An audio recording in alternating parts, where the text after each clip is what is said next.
You never really know a man until you try to take something he earned. Every now and then a story unfolds that makes people question the fabric of their communities, not through war or crime, but through something quieter and more insidious: disrespect. What happens when dignity is dismissed and a lifetime of service is reduced to a crumpled receipt? Let us know in the comments section below, and don't forget to subscribe so you never miss stories that honor those who gave everything.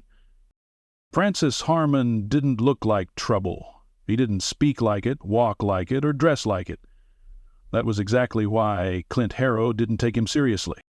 Clint had been the manager of the Ridgeway Pines Hotel for 7 months, a modern facelift to what used to be a roadside family-owned inn with a long history and a loyal clientele. He'd arrived with a polished resume, a leased sports car, and a philosophy that people over 60 were either too nostalgic or too poor to matter.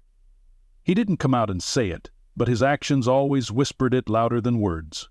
He swapped out the handmade quilts for sterile gray linens, got rid of the old front desk staff, replaced the veterans discount with a seasonal loyalty program that conveniently never applied. Clint called it progress, most called it something else behind his back. So when the old man stepped into the lobby just after noon with his shoulders back and a paper receipt in hand, Clint already had his answer loaded before the man even spoke. Francis Harmon stood in the center of the lobby like he had every right to be there, which, technically, he did. The man had made a reservation weeks ago, left a $3,000 0-cents deposit for a long-term stay while he waited for home renovations to finish, and then had his move delayed by a surprise roof collapse, all documented, all logged, except not anymore. "I'm here to request a refund on my deposit," Francis said evenly. His voice was calm, but his eyes didn't waver. Clint glanced at the front desk computer, scrolled without typing, and gave a forced smile.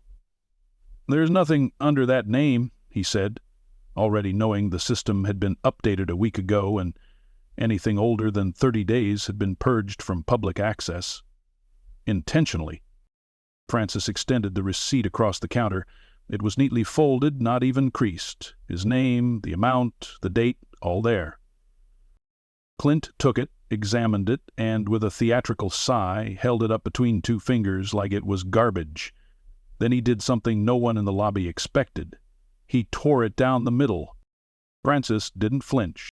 The 2 halves of the receipt fluttered into the trash bin behind the counter. The receipt could be from a typewriter. I've seen people get desperate before. You probably already spent the money and figured we'd forgotten. There were 2 people sitting in the lounge area nearby, a young woman with a laptop and an older man flipping through a travel brochure. Both paused, watching the exchange with unease. One of the cleaning staff, a young man named Ricky, stood frozen behind a potted plant, silently folding a duster into his apron. Francis didn't raise his voice. "I served 2 tours in Vietnam," he said, not as a boast, but as a statement of context. "I don't lie, and I don't steal. That deposit was mine. I'd like it back." Clint leaned forward, smirking. "And I once played high school football. Doesn't mean I get free wings for life at Buffalo Wild Wings. Times change, Pops." Francis' expression didn't shift, but something in his jaw tightened. "Then this conversation is over," he said. "Thank you for your time." He turned and walked out, every movement measured, every step steady. The automatic doors whooshed open, sunlight flooding the floor behind him like a stage light. Clint watched him go and muttered under his breath, "Dinosaurs belong in museums, not hotels." What Clint didn't notice was Ricky, the cleaner, slipping out of the back hallway, pulling out his phone and typing a message faster than his fingers had ever moved. "He's back." They disrespected him, tore up the receipt, no refund. He didn't need to add a name. The message traveled faster than wildfire. 20 minutes later, the first truck appeared on the ridge just above the highway. Tan, square-shaped, a decommissioned military transport vehicle, still bearing faint ghosted markings of its marine origins. Then came a black SUV, then a Jeep, then a vehicle that looked like it hadn't been legal since Desert Storm, because it hadn't. No sirens, no honking, just a quiet rumble that echoed off the hills. Inside the hotel, Clint hadn't even noticed the receptionist whispering to a guest. He hadn't seen the older man with the travel brochure glance toward the window and mutter, "Well, I'll be damned." He was too busy emailing the district manager about a minor issue with an elderly walk-in. Outside, Francis sat calmly on the bench beside the parking lot, legs crossed, hands resting lightly on his cane. He hadn't called anyone. He didn't need to. They were already coming. And Clint Harrow, for all his charisma and teeth-whitened confidence, was about to find out that some debts don't vanish when you press delete. They echo, they gather, they return, and sometimes they arrive wrapped in armor, without a word. Francis didn't move when the first vehicle rolled past him and turned silently into the Ridgeway Pines Hotel driveway. He didn't need to. He recognized the way the tires whispered over gravel, the way the brakes hissed as the weight shifted forward. The men inside didn't signal or wave. They didn't have to. A second vehicle followed, then a third, all different makes and models, none newer than 2010, all with scars and stickers, patches of rust next to patches of camo. A convoy in the quietest sense. No flags, no showboating. But everyone watching from inside the hotel knew exactly what it was.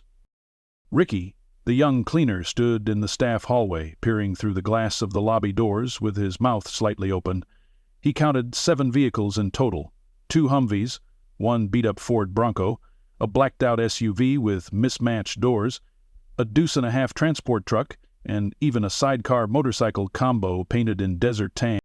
The men who stepped out weren't loud. No barking orders. No dramatic posturing. They stood like oak trees, still, sturdy, and absolutely out of place in the manicured parking lot lined with decorative hedges and overpriced flower beds. At the center was Ray Coulter. Ray didn't look like much at first glance. Khakis, an old Marine Corps sweatshirt faded to soft gray, dog tags tucked beneath the collar. But there was something in the way he walked, how he scanned every window like he was still clearing buildings in Fallujah. His eyes didn't blink often, his hands never fidgeted. He walked straight past Francis on the bench and clapped him once on the shoulder. No words. Francis nodded once in return. That was all.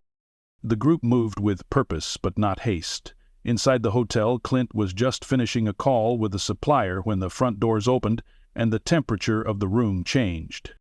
Every conversation in the lobby died. The receptionist stiffened. A couple from California who'd been sipping cucumber water looked over the rims of their glasses with growing concern. The air felt heavier, like someone had turned down the oxygen. Ray was the first through the doors. He walked straight to the front desk and leaned forward, his hands folded in front of him with casual precision. "You the manager?" he asked, voice low. Clint turned around with the polished smile he reserved for upper-tier customers, the kind who threatened Yelp reviews. "That's me, Clint Harrow. And you are?"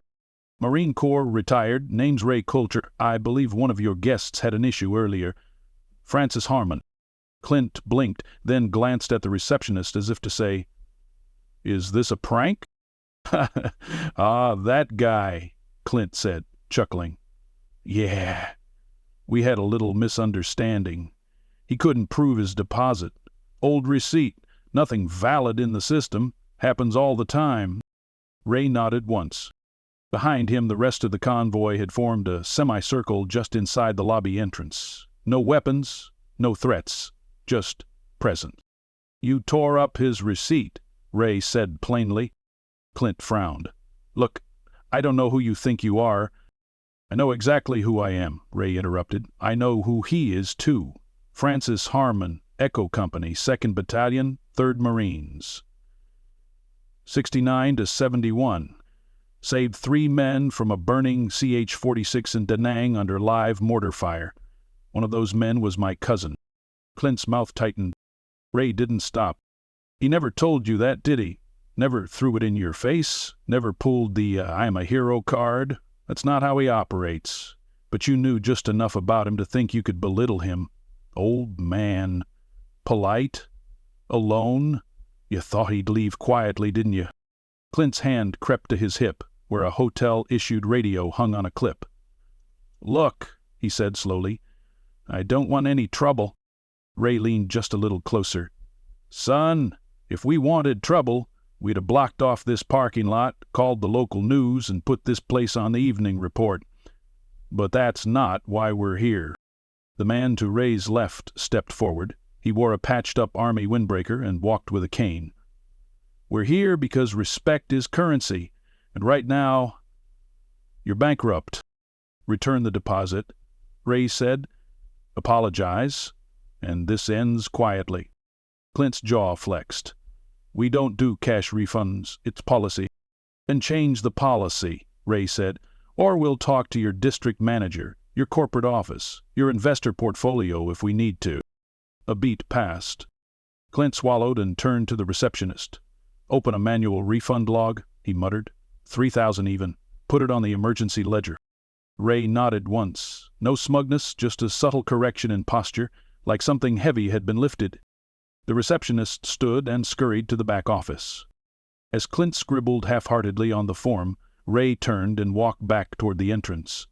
Francis was still outside, unmoved, watching a hummingbird dance between two planters. Ray came up beside him, the screen door squeaking slightly as he leaned against the metal frame. "You didn't call," Ray said. "No," Francis replied. "Didn't need to." Ray cracked a small smile. "You never ask for anything, you know that?" Francis turned toward him. "I asked you once, in 1970. Told you not to leave me behind." Ray's smile faded into something deeper. "Never did." Inside, Clint handed the envelope with the refund to the receptionist and then stormed back to his office, slamming the door behind him. The veterans began filing out, nodding quietly to staff, guests, and one wide-eyed boy who whispered to his father, "Are they soldiers?" His father only replied, "The kind that don't need to tell you." As the convoy engines fired up, people began to spill into the parking lot, not as an audience but as witnesses. Guests with phones, staff who'd once served, strangers who somehow understood they were watching something rare. Francis stood slowly, adjusted his cap, and walked toward the Jeep where Ray waited with the passenger door open. "You sure you want to ride?" Ray asked. "I know you like walking away clean." Francis paused. Then finally he said, "Not this time." He climbed in, the doors shut, and the convoy rolled back out the way it came. No sirens, no news vans, no press releases. Just the sound of engines and the silence of a man who'd been heard. The Ridgeway Pines Hotel didn't see much foot traffic the next day. Not from paying guests, anyway. Word had spread. It hadn't been loud or viral. No one had live-streamed the scene, no dramatic viral TikToks. But what had happened yesterday at that lobby desk, carried through whispers and phone calls, through posts on small veterans forums and neighborhood watch apps. In a matter of hours, the name Francis Harmon, a name no one at that hotel knew before, was spoken with a different tone. Respectful. Clint Harrow barely slept. He'd sent 3 emails to his corporate rep, none answered. Called twice, left voicemails that sounded calm but had desperation pulsing just beneath the surface. His jaw ached from grinding his teeth. He couldn't shake the sight of those silent men standing in his lobby. Their stillness had been louder than any protest. The worst part? No threats, no weapons, no shouting. They'd just shown up. Like judgment in a convoy. Clint sat at his office desk. Blinds closed, TV off, radio silent. He'd told the receptionist to run things while he handled logistics. That was code for hide and hope nobody noticed. But people noticed. Guests checked out early. A few employees didn't clock in. One of the investors, the local one, who'd always bragged about being veteran adjacent because his uncle once served in the Coast Guard, sent a curt message. "We can't be attached to disrespect. Fix this immediately." Clint rubbed his temples. This wasn't supposed to happen. He had numbers, profit margins, upgrades, efficiency. None of that mattered now. In contrast, Francis Harmon started his morning the same way he always did, quietly. He sipped black coffee in a small diner tucked just off Main Street, next to a barber shop and across from a faded American Legion post. He'd chosen a window seat not because he wanted to be seen, but because he liked watching the town breathe. Across the booth from him sat Mia Rowlands. She was younger than the others, mid-30s, sharp eyes, calloused hands, Army MP, 2 tours in Iraq. She drove the sidecar rig in yesterday's Convoy and hadn't spoken more than 10 words at the hotel. Today, she was all conversation. "You know what I noticed yesterday?" she said between sips of orange juice. "Every person under 30 in that lobby kept looking at their phones, like they were waiting for someone else to tell them what to do." Francis smiled faintly. "We used to call that leadership deficit." Mia chuckled. "I call it what it is. Cowardice in a glass case of Wi-Fi." She leaned forward, resting her elbows on the table. "You good sir, you got your money back. But it don't feel like that's what this was really about." Francis didn't answer right away. He set his coffee down, folded his hands, and let his gaze drift to the street outside. "You know," he said slowly, "I've had things stolen before. Time, years, friends. Ain't new. But when a man rips up a piece of paper, one that represents your name, your integrity, your word, he's not just stealing money. He's telling the world, you don't count." Mia didn't blink. "And I'm glad we showed up." Francis looked at her. "You weren't there for me. Not really. You were there for something older, something bigger. You came for the principle of the thing." Mia tilted her head. Maybe. But you stood for it first. We just followed your lead." That afternoon, Francis received a call from an unfamiliar number. He let it ring 4 times before picking up. "Mr. Harmon?" a nervous voice asked. "This is Paula Stafford, Public Affairs at Ridgeway Pines Corporate. We'd like to speak with you about yesterday." Francis stayed silent. "We've had some developments, and we'd like to coordinate a community outreach event to show support for local veterans, perhaps host a fundraiser or a memorial plaque ceremony." "Did Clint call you?" Francis asked calmly. "Mr. Harrow." "Yes. After multiple reports came in and some staff complaints." Francis leaned back in his chair, staring at the faded veteran certificate hanging on his wall. "I'm not interested in a fundraiser. Or plaques." "But respect isn't a PR stunt. If you want to make something right, start by acknowledging what went wrong." The line was quiet for a beat. "We'll be in touch," Paula murmured before the call ended. 2 hours later, a black town car pulled up to the diner. The man who stepped out was older than Clint, in a navy blazer and polished shoes. Francis recognized him from a newspaper article years ago. James Callahan, CEO of the hotel's parent company. He walked in with no entourage, no camera crew, just a man with a purpose. "Mr. Harmon," he said, tipping his head politely. Francis motioned to the seat across from him. James sat down slowly. "I served in the Navy, 1980 through 84. Not quite the same battlefield as yours, but enough to know what a man's word is worth." Francis didn't interrupt. "I fired Harrow this morning," James said plainly. "I reviewed the security footage, read every staff report, talked to 5 guests." "Not because of us," Francis replied. "You fired him because he embarrassed your brand." James's lips twitched. "Fair enough." He reached into his coat and slid a folded check across the table. Francis glanced down. It wasn't for $3,000. 0 cents. It was for $25,000, 0 cents. "Compensation for damages," James said. "And an offer, not a bribe. Use it how you want. Or don't. I just thought you deserved something that said we were wrong." Francis didn't touch the check. Not yet. Instead, he leaned in. I don't need hush money. What I need is for every kid working your front desk to know what a service ribbon means, what a folded flag costs, what it feels like when the country you fought for treats you like an inconvenience." James nodded. "I can do that." Outside the diner, people had started to gather. Veterans, locals, folks from down the street who'd heard the stories. Not a protest, not a rally, just presence. Ray Coulter stood by the sidewalk, talking softly with an elderly couple. Mia helped an older veteran get his walker over the curb. A young Marine, in dress blues, barely 22, held the door for a woman with tears in her eyes. Francis finally reached forward and took the check, folded it in half, slid it into his breast pocket. "Not for me," he said, "for the next man in line, the one who can't speak as loud, the one who shows up with a receipt and no one to back him up." James extended his hand. Francis shook it. Firm, brief, final. Outside, the sun was beginning to lower behind the hills, and for the first time in a long time, Francis didn't feel like he was walking away from something broken. He was walking toward something rebuilt.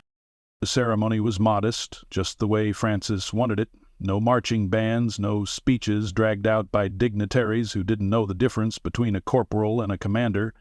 Just people, real people, standing shoulder to shoulder in the crisp morning light outside the newly renovated Ridgeway Pines courtyard. It was the kind of spring day that didn't try too hard. The sky clear, not boastful. Flags raised, not flapping aggressively. Simple folding chairs arranged around a new bench that hadn't been there a week ago. It wasn't flashy. Dark wood, matte black metal frame, but engraved across the top rail in clean capital letters were the words, "In honor of those who stood with dignity when others didn't." Below it, in smaller text, "Dedicated to Francis Harmon and all who serve." Francis stood to the side, leaning lightly on his cane. He wasn't dressed up, just slacks, boots, and a jacket with an old Marine Corps patch stitched over the heart. Around him were familiar faces: Ray, Mia, Doug and Leo, even Tommy Ruiz, who'd driven from Arizona to be there.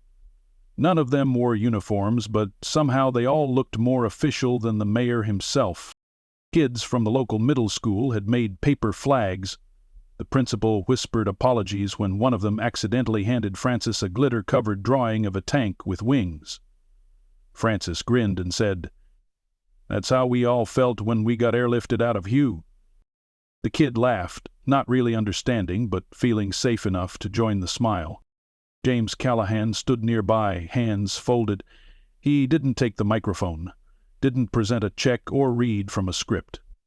He understood now. The best thing he could do was shut up and show up. He'd brought his operations team with him and let them stand in the back, where they could watch and learn without interrupting. After the ribbon was cut, a simple act with no fanfare, people moved freely toward Francis.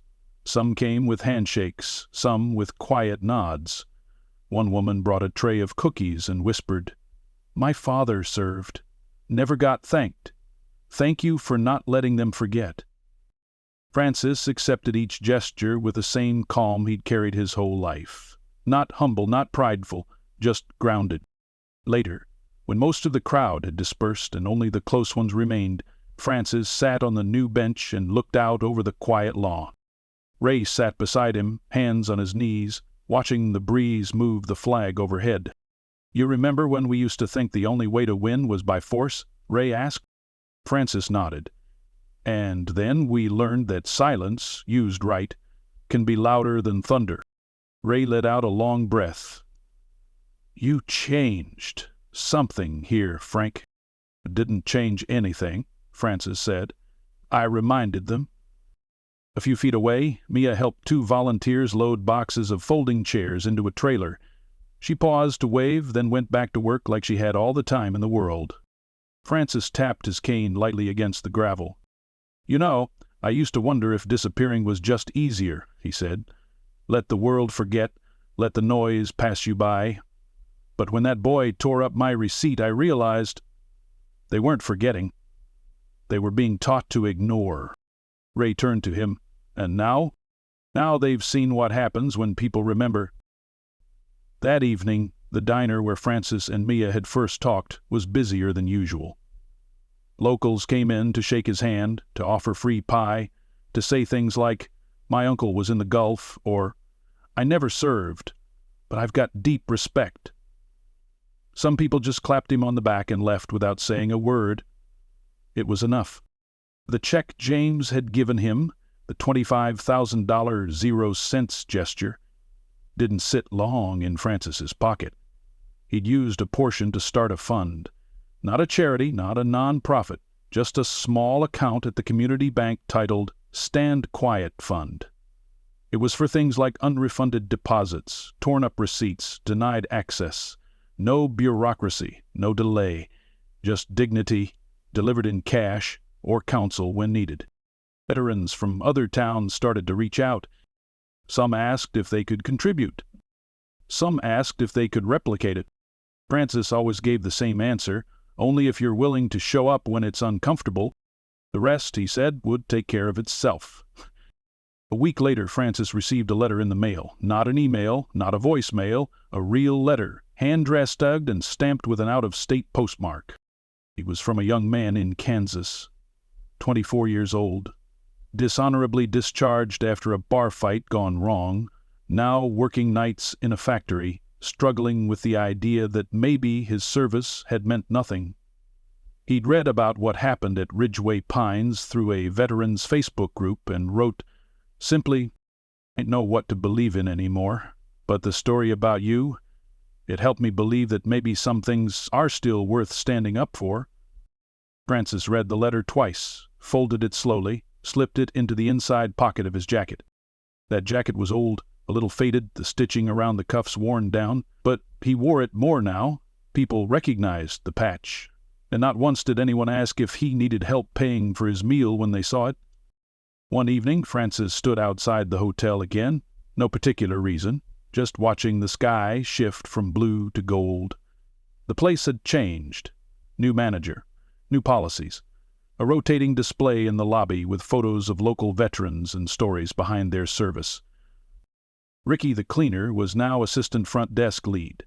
He recognized Francis from across the lot and waved like they were old friends. Francis tipped his chin in reply. As he turned to leave, he caught sight of something new, a frame on the wall inside the front entrance. It held a copy of a torn receipt taped back together. Below it, a small brass plaque read, "A reminder that some things should never be thrown away." Francis smiled. He walked home slowly, not because he was tired, but because sometimes the quietest victories deserved the slowest goodbyes. And for the first time in a long while, he didn't feel like a relic of the past. He felt like part of the reason the future still had a backbone.